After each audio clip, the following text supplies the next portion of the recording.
여러분 미국 플러신학대학 총장을 지냈던 리차드 마우라는 분이 계십니다. 그분이 쓴 책 가운데 제목이 무례한 기독교라는 제목의 책이 있습니다. 어떤 책 제목만 봐선 기독교가 무례하단 말이야, 기독교는 무례한 종교구나 이렇게 생각할 수 있는데 전혀 그렇지 않습니다. 그 책의 원래의 제목은 Uncommon Decency입니다. 그러니까 흔치 않은 예절, 드문 예절이란 뜻입니다. 리처드 마우는 그 책에서 오늘 우리가 살아가는 이 사회가 기본적인 시민 교양, 기본적인 공손함, 기본적인 예의조차도 사라진 것에 대해서 안타까워합니다. 그 예를 골목길에서 마주친 차의 얘기로 듭니다. 골목길에서 차 두 대가 마주쳤습니다. 그런데 양보할 생각은 하지 않고 서로 쳐다만 봅니다. 경적만 울려댑니다.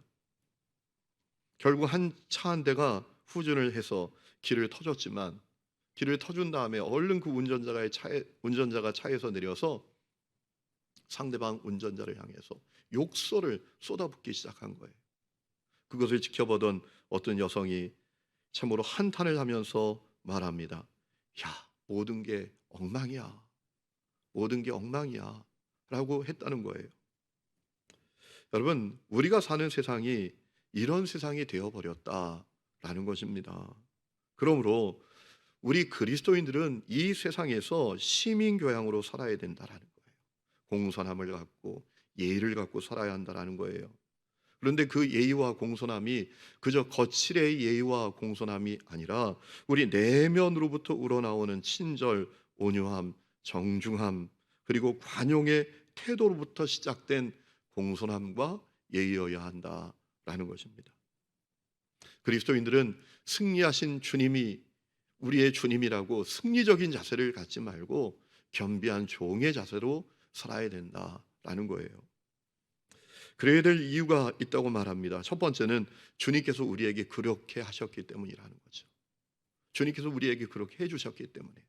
두 번째는 주님께 돌아오지 못하는 사람들이 예수님께 자발적으로 나올 수 있도록 하기 위해서 그렇게 해야 한다라고 했습니다. 여러분, 사실 그것이 주님의 마음이에요. 우리 그 주님의 마음은 이 성탄에서 분명히 우리가 확인할 수 있습니다. 여러분, 하나님께서 세상을 구원하시기 위해서 예수님을 이 땅에 보내실 때에 천사 가브리엘을 나사렛에 있는 마리아에게 보내십니다. 여러분, 이 마리아의 태를 통해서 예수님을 성육신하게 하실 것을 이제 알려주시는 내용이 있습니다. 오늘 우리가 읽은 말씀이 그 내용이죠. 그런데 주목할 것은 여섯째 달에 가브리엘 천사를 마리아에게 보내셨다라는 거예요. 여러분, 오늘 우리가 읽은 26절 말씀 보세요. 여섯째 달에 천사 가브리엘이 하나님의 보내심을 받아 갈릴리 나사렛이란 동네에 가서라고 했습니다. 왜 여섯째 달이었을까요? 어떤 여섯째 딸이었을까요? 여러분, 여섯째 딸이었다라는 것은 사가랴 제사장의 아내 엘리사벳이 세례 요한을 임신한 지 여섯째 딸이 되었다라는 의미입니다. 여러분, 이 제사장 사가랴와 그 아내 엘리사벳은 하나님께 의로운 자라고 인정을 받는 부부였습니다. 그런데 문제는 나이가 늙도록 아이가 없었어요. 나이가 오래 되어서 이제 나이가 많게 되었지만 자녀가 없었습니다. 어느 날 사가랴 제사장이 성전에 있을 때 가브리엘 천사가 찾아왔습니다. 그 안에 엘리사벳이 아들을 낳을 것이라고 말씀하시는 거예요. 여러분, 사가랴는 이미 늙어버린 자기들에게 어떻게 그 일이 일어나겠느냐고 합니다. 그런데 이제 그 안에 엘리사벳이 이제 아이를 갖게 된 겁니다. 세례 요한을 잉태하게 된 것이죠. 그리고 6개월의 시간이 흐르게 되었다는 것이죠. 그리고 그 6살 되었을 그때에 가브리엘 천사를 마리아에게 보내셨다라는 겁니다. 여러분, 이런 생각을 해보았습니다. 왜 6째 딸이었을까? 아니, 3달째, 5째 달째, 8째 딸도 아니고 왜 6째 딸 됐을 때였을까? 저는 그 사실이 되게 궁금했습니다. 임신 6개월이 되면 산모와 아이에게 어떤 특별한 변화나 특징이 있는 것이 아닐까라는 생각이 들었어요. 우리 교회에 의사 선생님들이 여러 분 계신데 산부인과 의사 선생님은 안 계시더라고요. 그래서 우리 교회 권사님 동생 되시는 산부인과 의사 선생님께 제가 문의를 해봤습니다. 산모가 임신 6개월이 되면 어떤 특징이 있습니까? 어떤 현상이 변화가 일어납니까? 라고 했더니 아주 놀라운 사실을 알게 됐습니다. 산모가 임신 6개월이 되면 배를 내밀지 않아도 저절로 배가 많이 나올 만큼 배가 불러온다라는 거예요. 그래서 누가 봐도 아, 저분은 임신했구나라는 사실을 알게 되는 때가 임신 6개월 때라는 거예요.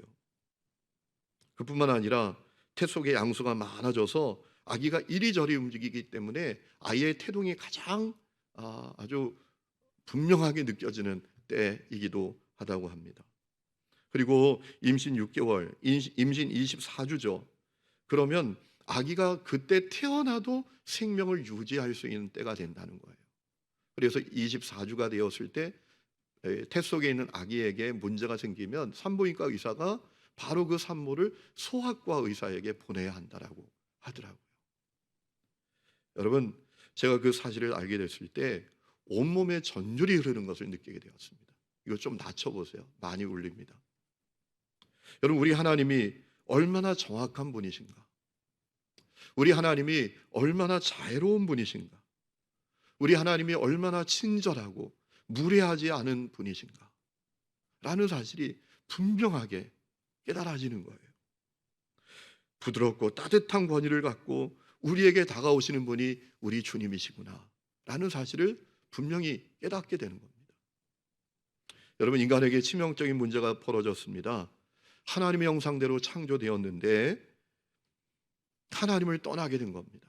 하나님과 분리되게 된 겁니다. 범죄하고 타락하여 이제 하나님의 형상대로 창조되어서 하나님 안에서만 행복하게 살 수 있는 인간이 하나님과 분리되고 단절되게 된 것입니다. 그래서 고통과 저주와 허무와 참으로 비극 가운데 살다가 죽어서 영원히 멸망당하게 된 것입니다. 그것은 마치 물고기가 물을 떠난 것과 똑같습니다. 시급한 구원이 필요합니다. 그런데 문제는 그 구원의 길이 어디에도 없다라는 거예요. 이 땅에 그 누구도 그 문제를 해결해 줄 수 없다라는 겁니다. 중요한 이유가 있습니다. 인간은 모두 죄인이기 때문입니다. 여러분, 죄인은 죄인의 문제를 해결하지 못합니다. 죄인인 인간은 자기 죄도 해결이 안 되는 것입니다. 그것이 인간에게 벌어진 비극입니다. 하나님께서 그 인간을 너무나 사랑하셔서 신이 구원의 길을 만드셨습니다. 그 길은 너무나 놀라운 길입니다. 하나님의 독생자 예수님이 이 땅에 보내시고 십자가에 매달린 속죄의 제물 되게 하시는 것입니다. 죄는 우리가 졌습니다. 죄값도 우리가 치러야 합니다. 그런데 죄값을 우리가 치르지 않도록 하나님의 아들 예수님이 이 땅에 보내시고 하나님의 아들 예수님께서 십자가에 매달린 속죄의 제물 되심으로 그분이 죄값 치르게 하신 것입니다. 그래서 우리를 자유롭게 하시고 의롭게 하시는 것이었습니다. 여러분, 이 하나님의 구원의 길은 너무나 놀랍지 않습니까? 세상 종교와는 차원이 다릅니다. 여러분, 세상 종교는 하나같이 똑같습니다. 어떤 면에서 똑같은가 하면 기브 앤 테이크예요. 지성을 드리고 정성을 드리고 재물을 바쳐야 무엇을 얻는 종교가 세상 종교입니다. 그런데 기독교는 그렇지 않아요. 우리가 하나님께 드린 것이 없는데도 받는 겁니다. 우리가 하나님께 해드린 것이 없는데도 주시는 것입니다.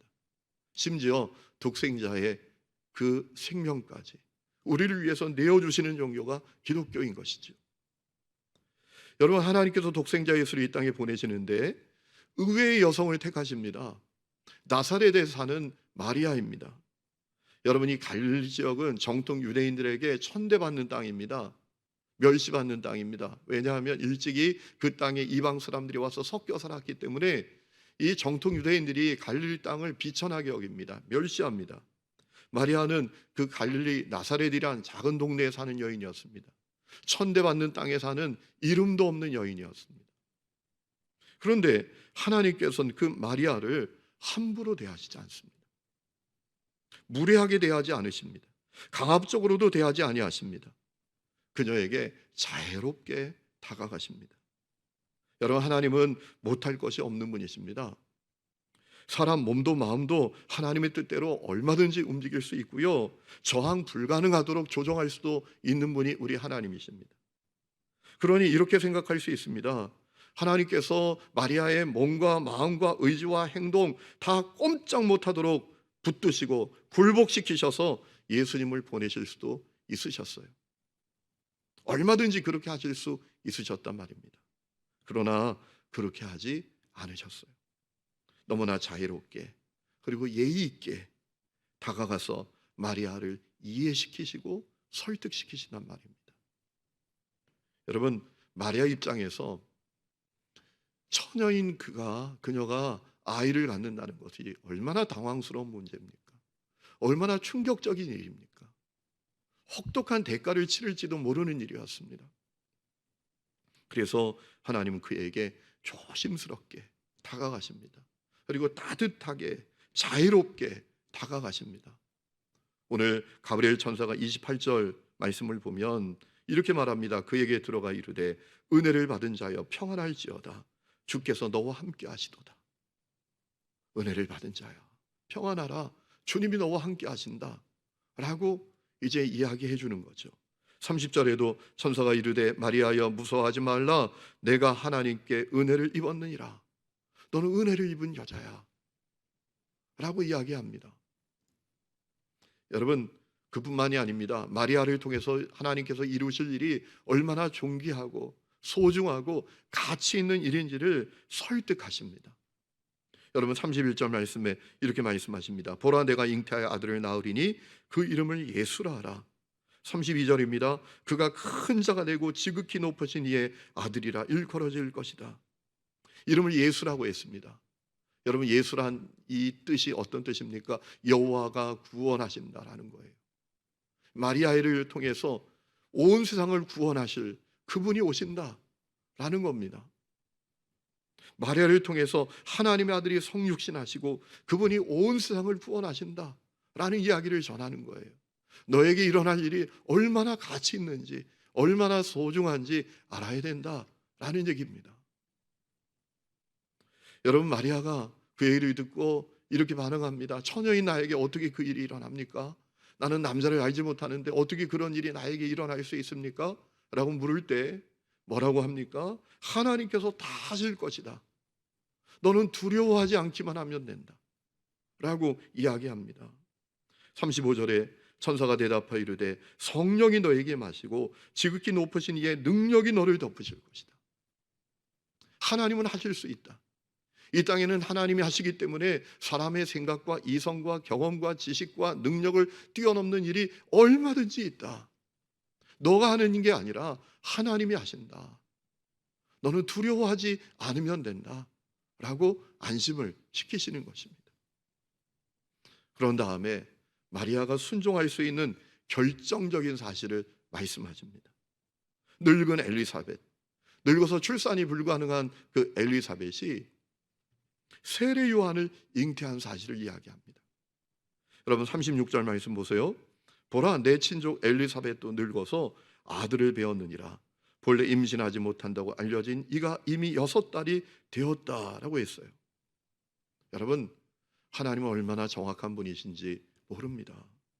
마리아가 순종할 수 있도록 하기 위해서 6개월 전에 엘리사벳이 세례 요한을 임신하도록 하셨던 것입니다. 엘리사벳이 임신 6개월이 되었을 때 가브리엘 천사를 마리아에게 보내서 예수님이 너를 통해서 이 땅에 오신다라는 사실을 말씀하셨던 거예요. 여러분, 오늘 말씀을 보면 마리아가 이 말씀을 듣고 순종하게 되지 않습니까? 이 말씀을 듣고 순종하게 됩니다. 이렇게 순종합니다. 주의 여종 요원이 말씀대로 내게 이루어지이다. 너 엘리사벳 알지? 엘리사벳이 임신을 했잖아. 늙었잖아. 아이를 낳을 수 없는데 그가 임신을 했잖아 라는 그 얘기를 듣고 순종했다란 말입니다. 여러분, 그럴 수밖에 없었습니다. 왜냐하면 엘리사벳의 임신 사실이 너무나 확실했기 때문입니다. 임신한 지 6개월이 되었습니다. 배를 내밀지 않아도 배가 많이 나온 상태였어요. 마리아가 볼 때 이 늘 나이가 많아서 늙은 엘리사벳의 임신 사실은 틀림없는 사실이었어요. 부인할 수 없는 사실이었단 말입니다. 그래서 그녀가 순종했다는 것이죠. 여러분, 하나님은 얼마나 정확한 분이십니까? 또 얼마나 자애로운 분이십니까? 세상을 구원하시는 역사를 이루어 가시는데 이 이름 없는 여인 마리아 하나에게도 따뜻하게 예의 있게 자애롭게 다가가셔서 이해시키고 설득시키고 확증시키셔서 하나님의 구원의 역사를 이루어 가시는 것을 우리가 이 말씀을 통해서 보게 되는 것입니다. 사랑하는 성도 여러분, 특히 오늘 하늘 이음의 가족들과 함께 예배하는 사랑하는 가족 여러분, 오늘 그 하나님이 여러분에게도 다가가십니다. 따뜻하고 자애롭게 또 예의를 갖춰서 여러분에게 다가가십니다. 여러분을 하나님께서 준비하신 그 구원의 길로 초청하십니다. 여러분, 하나님 못할 일이 없으십니다. 그래서 이렇게도 하실 수 있어요. 얼마든지 여러분을 꼼짝 못하게 하실 수 있습니다. 여러분이 인생의 절벽으로 몰아가실 수도 있고요. 여러분이 두 손 들고 다 항복할 수 있도록 여러분에게 불치병, 끔찍한 사건과 사고를 행하실 수도 있는 분이 우리 하나님이십니다. 하나님은 얼마든지 그렇게 하실 수 있는 분이세요. 하나님 못할 일이 없는 분이십니다. 여러분이 인생의 밑바닥으로 떨어뜨릴 수도 있는 분이십니다. 끔찍한 사건이나 사고를 맞게 하실 수도 있는 분이 우리 하나님이십니다. 그러나 그렇게 하지 아니하십니다. 사람들에게 멸시받는 땅 나사렛에 사는 무명의 그 여인 마리아가 순종할 수 있도록 자애롭고 예의 있게 다가가셨듯이 여러분에게도 다가가십니다. 스스로 마음 문을 열고 구원의 길로 들어오라고 여러분을 초청하십니다. 여러분, 마리아가 순종할 수 있도록 6개월 전에 엘리사벳의 그 임신을 준비하신 것처럼 하나님께서 여러분을 위해서 준비하신 것이 있습니다. 그것이 바로 오늘 성탄이에요.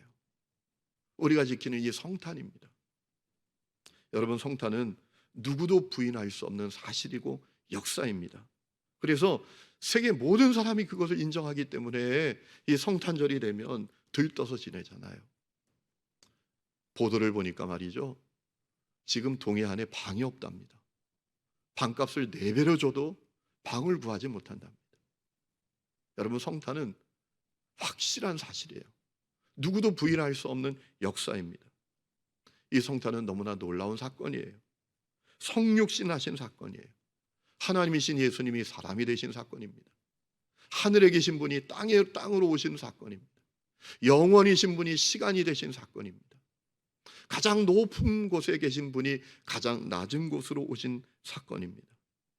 그 이유는 무엇입니까? 저와 여러분을 구원하시기 위해서입니다. 저와 여러분의 죄값을 치르기 위해서 이 땅에 오신 거예요. 저와 여러분의 죄값을 치르기 위해서 십자가에 매달린 속죄의 제물이 되시기 위해서 이 땅에 성육신 하신 거예요. 우리의 죄값을 치름으로 우리를 자유롭게 하시고 의롭게 하시기 위해서 이 땅에 오신 것입니다. 여러분, 하나님은 여러분에게 돌을 닦아라, 수행을 해라 라고 말씀하시지 아니하십니다. 하나님 여러분에게 지성을 드려라, 정성을 드려라, 재물을 드려라 라고 말씀하지 아니하십니다. 하나님은 여러분에게 진리를 연구해보라 라고도 말씀하지 아니하십니다. 여러분, 하나님의 아들을 여러분을 위해서 이 땅에 보내서 그분이 구원의 문이 되게 하셨습니다. 우리가 집에 들어갈 때 문을 열면 집에 들어가는 것처럼 누구든지 그 예수님을 나의 주 나의 그리스도로 받아들이며 믿고 고백하면 구원받는 길을 여러분을 위해서 열어주셨습니다. 이제 여러분이 해야 될 일은 그 초청과 부르심에 반응하는 것입니다. 여러분, 개그우먼 가운데 김민경이라는 개그우먼이 있습니다. 코미디 부분 여자 최우수상을 받을 만큼 아주 인기 있는 개그우먼이죠. 여러분, 그 김민경 씨가 크리스찬입니다. 어느 기독교 방송에 나와서 간증하는 내용을 제가 보았는데, 이 김민경이 저 대구 출신입니다. 원래 대구에서 엄마가 식당을 하시는데 어머니 식당 일을 도우면서 일했다고 합니다. 그런데 연기가 너무 하고 싶은 거예요. 연기를 전공한 것도 아닙니다. 방법이 없지요. 그런데 어느 날 개그맨 가운데 전유성이라는 분이 계시죠. 그분이 극단을 만들면서 자기 제자를 키운다고 극단 단원 100명을 모집한다는 것을 알게 되었답니다. 모집 조건이 선착순이었어요. 김민경 씨가 생각했대요. 선착순이면 내가 할 수 있지. 내가 연기를 배운 것도 아니고 전공한 것도 아니니까 빨리 가는 거면 내가 할 수 있지. 라고 생각해서 언니가 준 차비 5만 원을 들고 서울로 올라온 겁니다. 그리고 합격했다는 거예요. 합격한 이유가 뭐냐면 미달이었다라는 거예요. 100명을 모집하는 100명이 다 안 됐다라는 거예요. 여러분, 제가 그 간증을 듣는데 그런 마음이 듭니다. 우리의 구원도 선착순입니다. 그런데 항상 미달입니다. 우리의 구원도 선착순인데 항상 미달이에요. 여러분, 지원자가 부족해서 미달이 아닙니다. 항상 미달인 이유는 우리 주님께서 기다리고 계시기 때문입니다. 우리 주님께서 항상 문을 열어놓고 계시기 때문입니다. 돌아올 때까지, 나올 때까지 늘 문을 열어놓고 기다리시기 때문에 구원은 선착순이지만 항상 미달인 것입니다. 여러분, 서방 기독교 신학을 완성했던 어거스틴이라는 분이 계십니다. 그분이 한 유명한 얘기가 있습니다. 너무나 좋은 기도문이기 때문에 제가 그 기도문을 저희 교회 카페 벽에 이렇게 써서 붙여놨습니다. 이런 고백입니다. 이런 기도문입니다. 주님 안에서 안식을 얻기까지 우리 마음에 평안이 없나이다. 여러분, 인생은 하나님의 형상대로 창조되었습니다. 하나님께 돌아와서 하나님 안에 거하기까지는 참된 평안이 없습니다. 만족도 없습니다. 여러분, 오늘 자유롭게 따뜻하게 우리 주님께서 여러분의 마음을 두드리고 계십니다. 말씀드린 대로 우리 주님은 무엇이든지 다 하실 수 있는 분이에요. 우리를 인생의 벼랑으로 끌고 가실 수도 있습니다. 우리를 나락으로 떨어지게 만들 수도 있습니다. 우리에게 불치병이나 끔찍한 사건이나 사고를 허락하실 수도 있는 분이십니다. 그래서 우리를 두 손 두 발 다 들게 하시고 항복시키실 수도 있는 분이십니다. 그런데 우리 주님 그렇게 하지 아니하십니다. 따뜻하게 자유롭게 여러분에게 다가가 여러분의 마음 문을 두드리고 계십니다. 돌아오라고, 주님께 나아오라고. 여러분, 저는 오늘 우리 하늘님의 가족들과 함께 예배하는 우리 많은 가족들이 그 부르심에 응답하는 분들이 될 수 있기를 축원합니다. 그리하여 세상이 줄 수 없는 그 놀라운 평안과 자유와 행복이 여러분의 인생에 가득할 수 있기를 주님의 이름으로 축원합니다. 우리 기도하겠습니다. 하나님 아버지, 오늘 이 성탄의 아침에 우리가 하나님을 예배할 수 있도록 도와주시니 감사합니다. 주님, 특별히 오늘 우리 하늘님의 가족들과 함께 예배하는 우리 가족들이 있습니다. 주여, 그들의 마음을 움직여 주시옵소서. 참으로 주님께서 온 세상을 구원하는 그 놀라운 사역을 이루시기 위해서 마리아에게 따뜻하게 자유롭게 참으로 예의를 갖추어서 다가가셔서 참으로 마리아를 이해시키고 설득시키셨던 것처럼 오늘도 그분들에게 다가가고 계시는 주님을 참으로 만나는 놀라운 역사가 있게 하여 주시옵소서. 그리하여 참으로 세상이 줄 수 없는 진정한 평화, 자유, 행복이 가득한 놀라운 은혜를 풍성히 누리게 해주시고 구원받는 모든 사람들이 되게 하여 주시옵소서. 감사드리며 예수님의 이름으로 기도했습니다. 아멘. 우리 이 시간에 찬양 115장 우리 1절 2절 힘차게 부르고 예배를 마치도록 하겠습니다. 우리 가족들도 다 한번 일어나시면 좋겠습니다. 가정에서 다 일어나셔서 우리 찬송가 115장 1절 2절 찬송을 부르겠습니다. 우리 힘차게 박수하면서 부르겠습니다.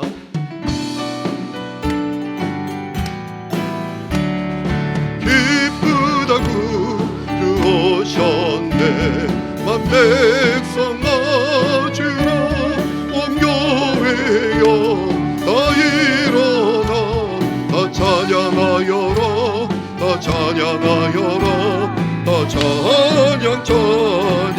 다시 1절 부릅니다. 기쁘다 구주 오셨네. 백성 맞으라 온 교회여 다 일어나 다 찬양하여라 다 찬양하여라 다 찬양하여라.